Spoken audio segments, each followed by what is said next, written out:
Hello, everyone. Welcome to the show of the podcast of Sports Intellect. We do have an Instagram page where we do content on football and cricket. So please do follow up the page Sports Intellect. And we're here recording on the eve of India-England Test series that's going to start from tomorrow onwards. And the dynamics have changed quite a bit in the past week or so because of the sudden the sudden series postpone that has come with the Cricket Australia, where now Australia won't be playing the Test series in South Africa as it was decided, and that has pushed New Zealand right to the final year of the World Test Championship at Lords. And now what's at stake is the World Test Championship final, and as well as the series and the hype around it has just increased multifold. With me, I have Abel here. Abel, hello. Hi, Jared. How are you doing? So the hype has the context of the series has changed completely, hasn't it? Um, Yes. England England's going to be fighting to now enter World Test Championship happening in their backyard, and India might and Yes. England and India are going to fight off, hoping that they make the historic spot. So, what are your thoughts on that? Yes. Yes. Now with uh, Australia cancelling the tour to South Africa, which could have made their chances even more higher to play the World Test Championship final against either India, New Zealand, or England. Now that has come to an end. Now it's basically a series between India and England, which is going to decide the finalist. And it looks like a very interesting series on the cards for both the teams, England and India. India is definitely coming after a historic triumph of Australia. Well, I don't have to talk much into it because the stats, everyone has, all the pundits around the world have given their word, and it's an historic series, and it is the greatest series in Indian history, Indian cricketing history, and England is coming off a very successful tour of Sri Lanka. All the players seems to be playing spin really well, which is reckoned to be one of the challenges they will face in India. So it sets up to be a very exciting series starting from tomorrow. Yeah, that's what I would say. Because World Test Championship final, New Zealand have already qualified. Let's see. It's going to be an interesting series, I would say. So, so what do you reckon will the 11 be? They already confirmed Pant being in. That was a big debate. Yes. Kohli Yes. confirmed and ended the debate around that. Pant's gonna be playing, and that's a good decision. He deserves a chance. He's definitely played a huge hand in the historic series, and it is now or never, I suppose, with Pant. He's at the height of his confidence, and this is probably the series for him where he could cement his team cement his spot in the team. I think other than that, the other debate is around the second spinner. I think a huge debate is going to be around whether there'll be a third spinner as well. Mm, That's another mm, debating point. I think other than that, Indian lineup looks very settled yeah. because the only hole right now is, I think, Jadeja leaving out, so that leaves the spot for second spinner, and then maybe a third spinner if in case India wants to try that out. With Chennai, they probably might. So I think that's the debate. Yeah. Um, for me, it's Kuldeep Yadav and Akshar Patel. But I Yeah. think going by the decision they made related to Pant, they might give Sundar the chance in the first test as well. What do you think of that? Um. Yeah. So, if you look at Indian 11, which will be lined up for tomorrow, I pretty much think like top six confirms themselves. The likes of Shubman Gill and Rohit Sharma opening, Pujara at number three, followed by Captain Kohli, Ajinkya Rahane, Rishabh Pant, and the most talked about point even before the series, before a week before the series has been whether is it going to be Washington Sundar or Hardik Pandya or Akshar Patel who's going to fill in the all-rounder sport. So Hardik Pandya is a good is in the mix as well. Yeah. yep, yeah, exactly. So what has come out on the last few days has been Hardik has been included in the team so that they could monitor his fitness and his progress, and they are preparing him for the World Test Championship final and also the tour to England later in the year. So it certainly looks like Hardik is not a starter for the first test. And Ajinkya Rahane also confirmed it, almost saying that Indian spinners will be favored. Now the question is between Akshar Patel, Kuldeep Yadav, Ashwin, or Washington Sundar. So these four are the spinners in the mix right now. And after listening to Virat Kohli's press conference today, it seems like India will be going in with someone like Akshar Patel. I'm just able to grab from what the press conference had happened today. And I personally think that's a good choice to go with someone like Akshar Patel because of two primary reasons. Firstly, he's a left arm spinner. He has an angle, he has variations. And secondly, last the Embullinia effect, what England faced in Sri Lanka. Last the Embullinia really balled well in Sri Lanka. Both the test matches played at goal. And that left arm spinner angle will definitely help Indians to pick more wickets, I believe. And England batsmen might be troubled with that also. Now, another thing which I would like to also add into this is variety. Three spinners is what I prefer, including the likes of Kuldeep, Ashwin, and Akshar. So three are three different kind of spinners. One is a wrist spinner, left arm wrist spinner, a right arm off spinner, and a left arm orthodox spinner. So this will also add variety to the Indian bowling. Now, my only doubt will be on regarding the fast bowler. Is Ishan ready to bowl a complete test match, or will India go with Siraj and Bumrah? Because Bumrah is a short starter. So that is my only point which I would like to put it over here. Yeah, I think adding to those, I think one very important factor if Akshay Patel plays tomorrow is the fact that the success Embul Dunia had against the English lineup. And the other point that, as you mentioned, there's a variety. You have three different spinners. Moving on to, I think, a good point there is Ishant Sharma's fitness. Because Ishant Sharma has done really well in England, and India will definitely have one eye at the final on in Lords, because at least according to the way the table shapes up right now, India has the best chance among the Yeah, three other contenders. yeah, So they might reserve Ishant Sharma considering Siraj's performance in Australia, and he's a good domestic player as well. So he has quite an experience. He yeah, is no pushover. So they might just go with Siraj and yeah. Bumrah, and then maybe next test match or so, maybe rest Bumrah, bring Ishant Sharma in. That might be their play, I guess, because that way you give Bumrah a little bit of rest as well. Yeah, even I feel the same because they would definitely want to manage the workload because they know it's a very long season ahead for Indian team in terms of one day cricket as well as test cricket because India will be playing 14 test matches this year, which includes the 5 test matches in England, 4 test matches over here, and also a tour to South Africa later in the year as well. So and it's a packed year for Indian cricket in terms of white ball and red ball cricket. So they would definitely want to manage the workload of their premier bowlers, especially someone like Bumrah who plays all the 3 formats. So I personally also feel the same as what you said, Jaren, because they might go in just with Bumrah and Siraj to start off with. Then they might put in someone like Ishan come the second or third test match. And probably we are also expecting someone like Umesh to return by third or fourth test match. So India will be looking to play fresh legs in the bowling department at least. So it'll be interesting to see whom they start off with. And don't be surprised if India go with both Ishant and Bumrah as well, because that seems to be the more, what do I say, the more standard approach which India might follow tomorrow, just to be on the safer side, because of the experience which Ishant brings and the process which they would like to follow. An experienced bowler cannot be benched, right? He has had terrific. He's closing into his 100th test match in a couple of test matches time, and he has been excellent for India. So let's see. I mean, it all depends on their. It all depends on Bharat Arun and the call which he makes tomorrow. Yeah, that's what I would say. I guess that was pretty much the discussion around Indian lineup. Because like India is coming back to full strength from Australia, I think there's not going to be a lot of changes. These are the points. I feel. I think the more talk, the more discussion is going to be about England's lineup.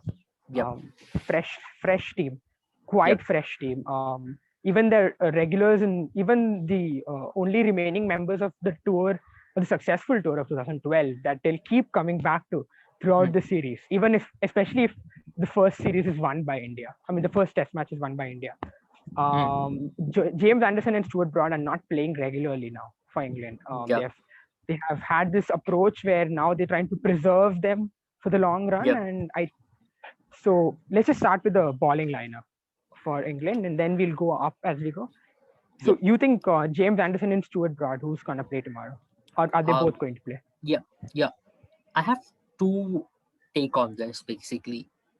Firstly, when you play both Broad and Anderson, it becomes a very formidable bowling lineup with lots of experience, more than 1,100 wickets between them, and with the likes of Archer, who's an X factor bowler. So I personally have a feeling that they might just go in with three fast bowlers to start off with two spinners, one being Jack Leach and one being Moeen Ali. This is one combination which England might prefer. And secondly, if you look, they might just go on with their standard bowling approach, which Jack Leach and Dom Bess had a terrific tour of Sri Lanka.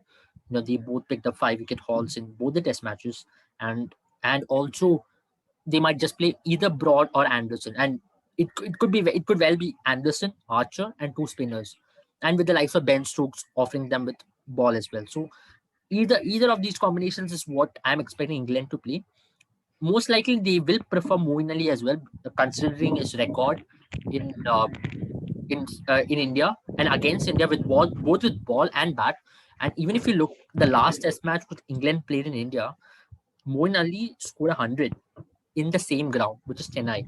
And he was not able to contribute much with the ball. That was the same Test match in which Karun Nair scored 300 and India went on to score more than 700 runs. So yeah, he was very good with the ball. These are a few things which they will be looking at. Yeah. So as we Okay. discussed, yeah, you can carry on. Yeah, so Abel, as you mentioned, I think the more what they might try to do here is because they have Ben Stokes and Moeen Ali in the team, Mm, offering them that all-rounder angle where you have a spinner and a batsman automatically in the team. They might just go for two fast bowlers because that way you can include Jack Leach. Jack Leach mm, has played really well in England, and they have shown their trust in him. So they mm, might just go with him because if you see Moeen Ali and Dom Bess, both are off spinners, so they will need that variety. Maybe them, and then if they go with the other variation, other variation as you said, where you have three fast bowlers and then two spinners, they might have a toss up between Bess and Leach again because of the variety factor. So mm, that is one aspect there, and I personally feel I want to see Broad and Anderson ball again together. But mm, frankly speaking, I do not expect that to happen throughout the test match because Archer has a very good IPL record, and it would not be fair to leave him out. With the amount of pace he brings in, he is potent anywhere. So I have a feeling it's going to be Archer, and then they're going to keep switching between Broad and Anderson depending on who plays the last test. mm. Correct. Yeah, So I feel the same as well because they will maybe start off with Jack Leach and Dom Bess, and depending on their batting and how their batting performs, they might add someone like Moeen Ali because it will increase it will just give them a depth in their batting as well as their bowling as well.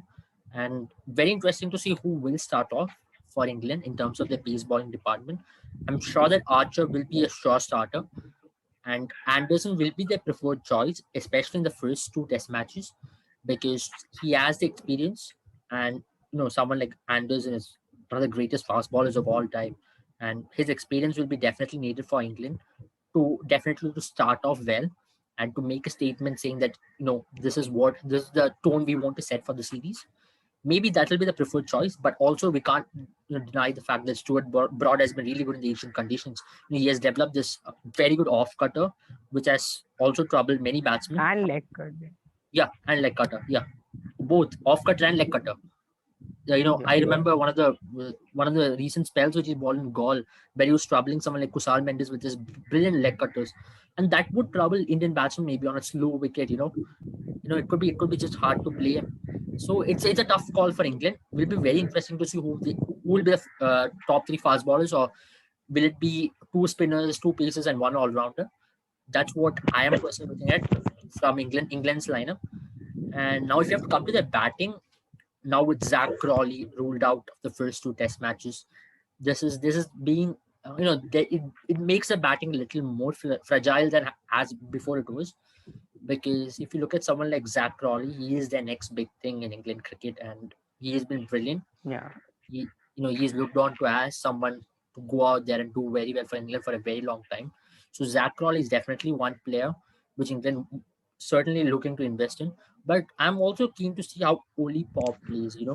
He's someone who's talked about as having the semblance of someone like Ian Bell, and it'll be interesting to see if they start off with Uli Pop in place of Zach Crawley at number 3, and open with Rory Burns and Dom Dom Sibley.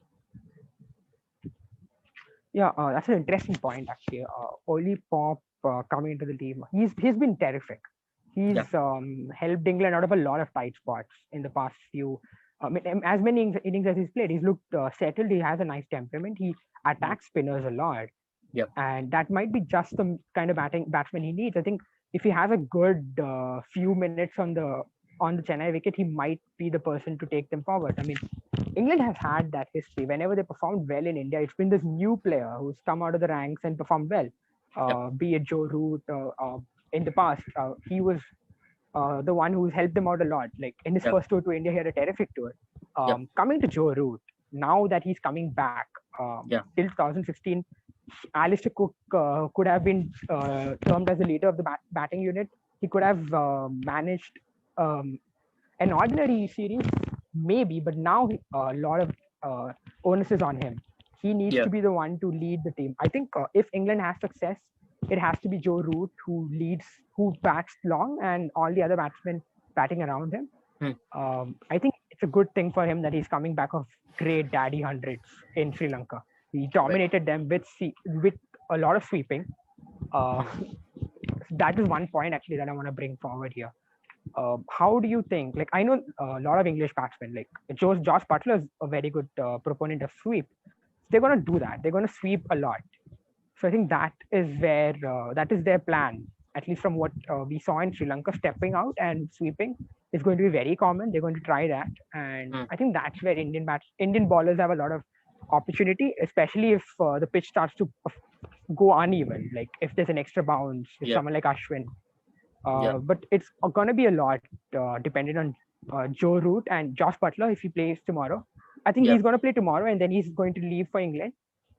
If I'm not sure if I'm right enough about that. So I think the three IPL players who's performed really well. I mean, the three IPL players as well. Moeen Ali, with his experience, he might be playing. They yeah, have teased him a lot through their social media. He might be playing. I have a very good feeling he is. yeah, Then Josh Butler and Josh Butler and Ben Stokes. So I think correct. these are three players who are going to definitely take the attack to India, and then Joe Root with his form in Sri Lanka. These are the batsmen they're going to count on. Yeah, if you look at someone like Joe Uh, Root, he's been terrific for them. If you look at the last series of Sri Lanka, and he has led from the front, and there was a point for him to prove, because he wasn't scoring hundreds. He wasn't able to convert his 70s and 80s into those big hundreds, and now as he started scoring one, and he has followed it up with some really good scores as well. And as you rightly mentioned about the sweep shot, it's going to be how Indian spinners tackle Joe Root from sweeping. And I personally feel it's going to be Joe Root versus Jasprit Bumrah rather than Joe Root versus Ravichandran Ashwin, because Joe Root hasn't really faced quality pace ballers, and Joe Root has the struggle for Joe Root has always been that quality pace bowler who balls into him and who is ready to yes, strike at bats. bad comments in Ash's test Yes, yes, yes. really exploited him there. Yeah, exactly. So that will be the biggest test for Joe Root. It's going to be Ishan Sharma and Jasprit Bumrah. Now, if you're looking at Sri Lanka, no disrespect to Sri Lanka, they're a very good side, and they are coming off. They are looking to rebuild themselves as well. But their pace bowling attack and Indian pace bowling attack, there's a lot of difference.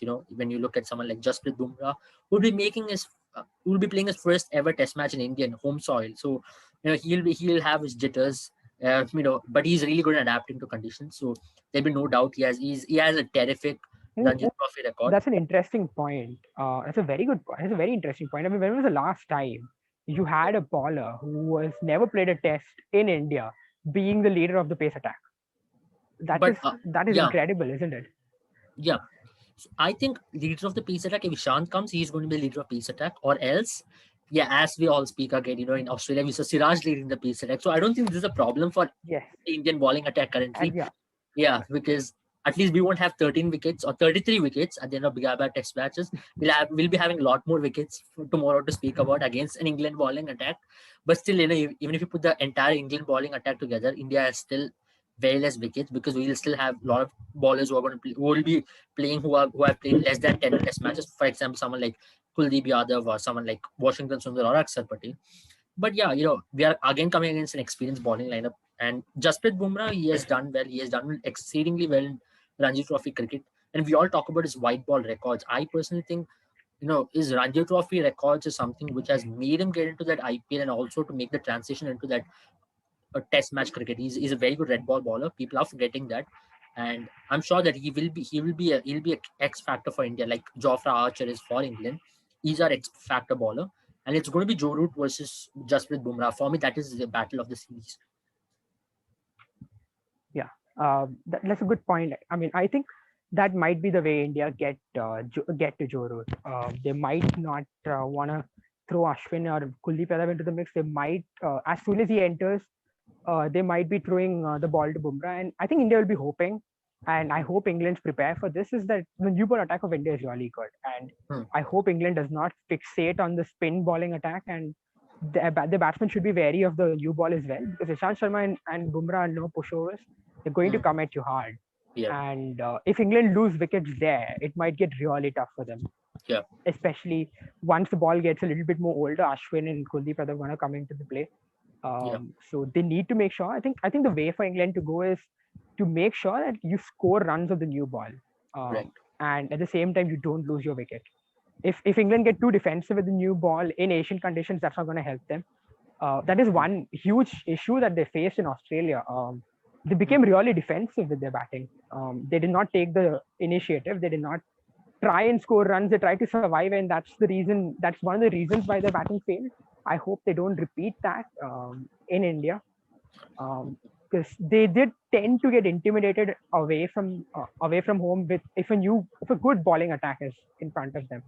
I think if Hmm. they put that fear aside and attack, especially if whoever wins the toss is going to bat first, that's definitely there. And if toss goes their way, that's the way they should fall. They should hit the Indians on the offense, reduce a little bit of confidence, and then maybe use that confidence to go further in the series. Yeah. I'll be focusing on 2 points on my and what I'll be focusing right now will be on 2 points. Firstly, how England batsmen will be approaching, and secondly, how England bowlers could be approaching the Indian batsmen.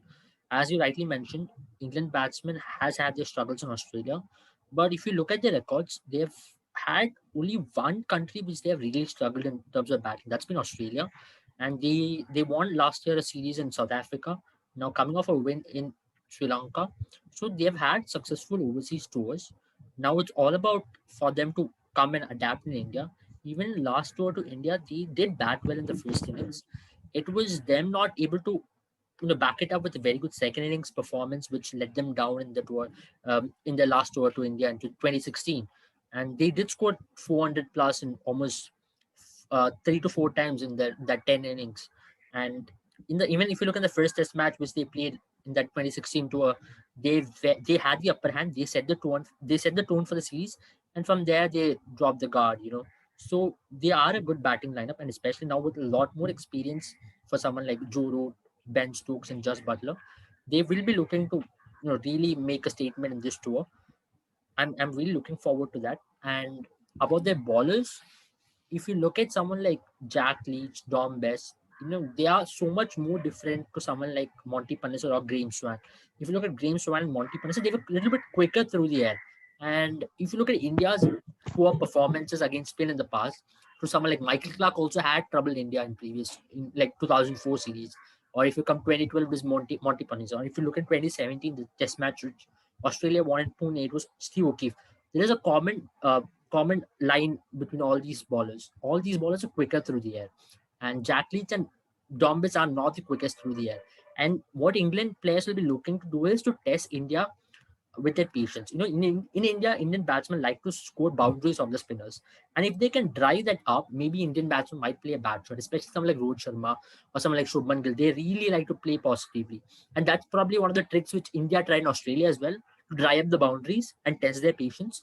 So this will be probably one of the strategies which England bowlers will be trying on India, and that's something which I'll be also keenly focusing on, because I'll be really looking out for this strategy which Indian bowlers are going to try on Indian batsmen, because I really think they might choose the defensive option to start off with, to just to drive the scoring up, play with Indian batsmen's patience, because previously we have seen Indian teams coming to India and attacking Indian batsmen, and they have really lost their way. Indian batsmen tries to score boundaries, release the pressure, and scoreboard keeps on moving. So now this will be very interesting to see how England spinners go against Indian batsmen, and how really Indian batsmen approach the Indian spinners and Indian pacers. So this will be the two things which I'll be looking out in this series, especially in the series started tomorrow. Yeah, I think that is definitely the way for England to go. I think that's a very good point there. I'll add, I think if you look, other than Cheteshwar Pujara, a lot of Indian batsmen are aggressive, even Rahane to a very good extent. So you try and make them change their natural style of play, and England might succeed. I think same goes for bowlers as well. That's what I mentioned from the point earlier. If England are able to put the right foot forward in the first innings, it might set the tone for the series, because Mm. Yeah. at this point, no one expects England to do well, and that underdog nature of the game might just help England out. Mm. Yeah. With the kind of, I think that might be the way for England, because 2012 was a surprise for a Mm. lot of people, and that is a kind of surprise they should be looking to spring. Um, a very good point on Jack Leach and Dom Bess. Dom Bess and Jack Leach, they both are the kind of spinners you give the ball a lot of air and try to dip and turn, and that's how they try to beat the batsman. I think that is probably where they might succeed, they might not, because you have batsmen like Rishabh Pant and Rohit Sharma stepping out and trying to do the same. Mm. Um, so I think that is probably where they might like try and drive the boundaries, hope that Indian batsmen take up initiative. I think that is Yeah. definitely the way to go forward. Yeah. Yeah, moving All on right. to World Test Championship, as India England series is going to be one of the most catalysts of a series, which will decide who will play the World Test Championship final against New Zealand. Now, as the match suggests, India needs to win by a margin of two, which is either a 2-1 result, or 2-0 result, a 3-0 result, or a 4-0 result, which will help India to progress to the final. Now, if you look at England, England has to win by a margin of three. It should be 3-0 or a 4-0 result. So the odds are stacked up against England to play the final, or any other result, or maybe a 2-1 England win will help Australia to qualify for the final. So that World Test Championship, there are a lot of critics who have come out and saying about World Test Championship, saying that this is not the right way to go forward. But this is what we have in our hand with pandemic and everything around. A word on New Zealand before we end the show. New Zealand looks to be the strong favorites for the World Test Championship. What do you reckon? Yeah, I mean, I think New Zealand all the way through, especially since it's happening in Lords, Mm. not very different from New Zealand. I think New Zealand are the ones going to win. They are very strong. India and England both have been on the road. I mean, India have obviously have had struggles in England, and England has been on the road for some time. So Mm. it will be more of a homecoming for England. It will be more of a home advantage for New Zealand, I feel, with the Mm. kind of performance they've had. So I think New World Test Championship might just a point to be raised here is New Zealand has performed really well in the past few years, and Yep. I think World Test Championship they just needed one little piece of silverware to start dominating. Yep. How India had a run since 2011 World Cup. We Yep. might just see something from them, and World Test Championship might just be their the one silverware that they need to start Mm. dominating world cricket. They've Mm. performed phenomenally well in Yeah. all three formats. Yeah. Yeah. I'd like to raise 2 points over here, which makes New Zealand clear-cut favorites for the final. But I'm not ruling out India or England, because New Zealand will be playing a two-test match series just before the World Test Championship final against England, which will be included in the next cycle of World Test Championship. So, and also a tour game. So, which will make sure that they have already had uh, three-match practices in England before even India arrives, or even Australia or India arrives. If England are playing well and good, they're the home team. They'll have their advantages against New Zealand. If India are playing, it will be something for India to look into, because New Zealand will be having their match practice. But I'm confident that India is not going to be a pushover for New Zealand. India will be coming with a good force. Their full bowling lineup, hopefully with the likes of Shami, Umesh, Bumrah, and Ishant. and also with someone like Jadeja and Ashwin in the lineup, their bowling lineup will be matched up against New Zealand. The only area where India will be if India are playing. I'm just putting in that perspective right now. If India are playing, will be struggling is the batting Yeah. perspective. I know I'm going too far ahead, but yeah, New Zealand. These are few points which make New Zealand a clear cut favorites for the final. But yeah, they have been really good in the last couple of years, especially at their home. They have been a force to beat at their home. They look to have a invincible run at their home. They've not lost a match in a very long time, and also English conditions probably suiting them even more, makes them even more stronger lineup with someone like Jameson in the lineup who has been bowling really well, and Trent Bolt and Tim Southey. I'm really looking forward for this final. But at the same time, we have a series in our hands which will probably decide the fate of the World Test Championship. Who will face them? It'll be an exciting one for all the Test cricket lovers. We Yeah. will be focusing on this before the World Test Championship, and we will be coming up with more shows through the course of the series. Hopefully, after the end of first test and also second before the second test. So stay tuned, I would say, and thanks for all joining in our show. And we are signing off. I'm Abel, and you have with me, Jaren. See you all. Thank you.